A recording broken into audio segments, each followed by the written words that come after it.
شیطان کو کنکریاں کتنی لگانی چاہیے؟ جمرہ کو 10 تاریخ کو ایک جمرے کو کنکریاں مارنی ہیں، کتنی؟ 7. اور 11 تاریخ کو تینوں کو مارنی ہے، 7 7 7 کتنی ہو گئی؟ اور 12 کو بھی 21. اور 12 کو اگر مغرب سے پہلے آپ مینا سے نکل کے مکہ آ گئے، ہوٹل میں آ گئے تو ٹھیک ہے، 13 تاریخ آپ کو معاف ہے. لیکن اگر 12 تاریخ کو مغرب ادھر ہی ہو گئی اور آپ ادھر ہی رہ رہے ہیں تو پھر آپ وہ رات بھی رہیں گے اور 13 تاریخ کو زور کی اذان کے بعد تینوں جمرات کو 7 7 7 کنکریاں ماریں گے. بھائی کا 5واں سوال یہ ہے کہ کنکریاں کیسے لگائیں؟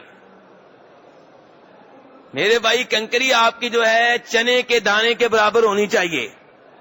ہمارے کئی بھائی وہاں جمرے کو جوتے مار رہے ہوتے ہیں. یہ جوتے اس کو نہیں مار رہے، اپنے آپ کو مار رہے ہیں. کیوں؟ کیونکہ نبی علیہ الصلوۃ والسلام نے کہا تھا کنکریاں مارتے ہوئے مبالغہ آمیزی سے کام نہ لینا، غلوب سے کام نہ لینا، حد سے آگے نہ بڑھنا. اور کہا تھا اتنی کنکریاں مارنا، آپ نے دکھائی جو چنے کے دانے کے برابر تھی. اب جب ہم جوتا مارتے ہیں تو ہم شیطان کو خوش کر رہے ہیں اور نبی علیہ السلام کو ناراض کر رہے ہیں. تو اس لیے چنے کے دانے کے برابر 7 7 کنکریاں مارنی ہے. ہر کنکری مارتے ہوئے اللہ اکبر کہنا ہے. اور 10 تاریخ کو کنکریاں مار کے کوئی دعا نہیں کرنی. 11 کو 12 کو 13 کو جب آپ پہلے دوسرے جمرے کو کنکریاں ماریں گے تو اس کے بعد دعا کریں گے. لیکن تیسرے جمرے کو کنکریاں مارنے کے بعد کسی دن بھی دعا نہیں کرنی.